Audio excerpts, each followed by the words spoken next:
চলো আজ তোমাদের সাথে একটা দারুণ রেসিপি শেয়ার করি। দোকান থেকে সুইট কর্ন চাট কিনতে গেলে একটা ছোট্ট কাপে ভরে দেয় আর তার দাম নেয় 40 থেকে 50 টাকা। তাই আজ সোনারপুর থেকে সুইট কর্নের একটা প্যাকেট কিনে আনলাম 30 টাকা দিয়ে। এরপর এগুলোকে একটু গরম জলে সেদ্ধ করে নিলাম। সাথে নিয়ে নিলাম একটু ধনেপাতা কুচি, পাতিলেবু, লঙ্কা কুচি আর পেঁয়াজ কুচি, আর তার সাথে একটু বাটার।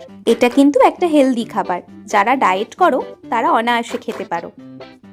এরপর একে একে একটু গোলমরিচ গুঁড়ো, বিট নুন আর চাট মশলা দিয়ে দিলাম। এরপর লেবুর রসটা দিয়ে দিলাম। একটু বেশি ঝাল ঝাল খেতে চেয়েছিলাম, তাই কাঁচা লঙ্কাও দিয়েছি আর একটু লঙ্কা গুঁড়োও দিয়েছি। এইবার হচ্ছে আসল কাজ।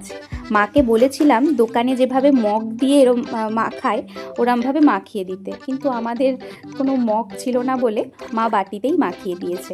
দোকানে ওই মগের মধ্যে মাখিয়ে যে ঝাঁকুনিটা দেয়, ওটাতেই না সব মশলাগুলো ওর মধ্যে ভালোভাবে মিক্সড হয়ে যায়, তাই ওটা খেতে বেশি ভালো লাগে। আমার তো এটা খেতে ভীষণ ভালো লাগে। তোমাদের কেমন লাগে জানিও।